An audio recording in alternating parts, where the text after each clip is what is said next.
Judges. Shof'tim, chapter 19.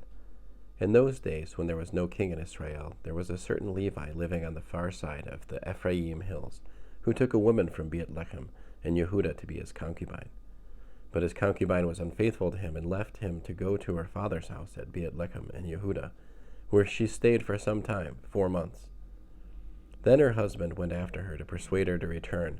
He had a servant with him and a pair of donkeys. She brought him into her father's house, and when the girl's father saw him, he was glad to meet him. His father-in-law, the girl's father, kept him there, so he remained with him 3 days. They ate, drank, and stayed there. On the 4th day they got up early in the morning, and he prepared to leave.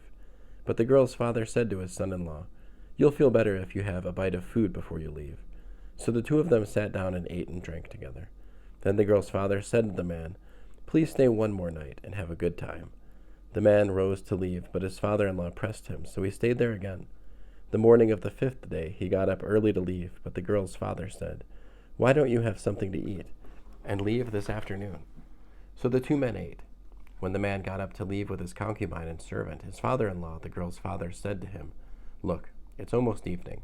Please stay the night. You see that it's getting late. Stay on, enjoy yourself, and tomorrow get going early on your way home." But the man wouldn't stay that night.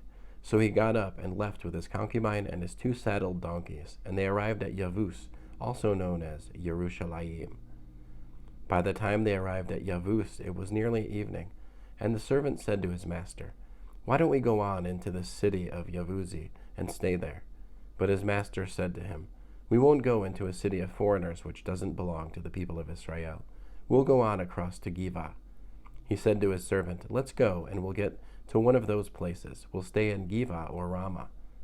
So they went on and kept traveling, until the sun set on them near Giva, which belongs to Benjamin.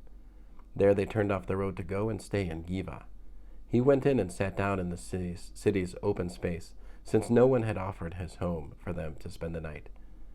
In time, at nightfall, an old man came from his work in the field. He was from the Ephraim hills, and was staying in Giva, although the residents were of Benjamin. The old man looked up, saw the traveler in the city's open space, and said, "Where are you going, and where are you coming from?" He replied, "We're crossing from Beit-Lechem in Yehuda to the far side of the Ephraim hills. That's where I'm from. I went to Beit-Lechem in Yehuda, and now I'm going to the house of Adonai. But there's no one here who will let me spend the night in his home. We have straw for food for our donkeys, also bread and wine for me, my concubine, and the boy there with your servants. We don't need anything else." The old man said, "You're welcome to stay with me. I'll take care of anything you lack, just don't spend the night out in the open." So he brought him home and gave food to the donkeys. Then they washed their feet and ate and drank. They were relaxing when suddenly some men from the city, good-for-nothings, surrounded the house and began beating at the door. "Send out the man who came home with you," they demanded of the old man whose house it was. "We want to have sex with him." The man whose house it was went out and said to them, "No, my brothers, please don't do anything as wrong as this. Look, he's just a guest in my house. Don't do this degrading thing. Here's my daughter, who's a virgin, and his concubine. I'll bring them out.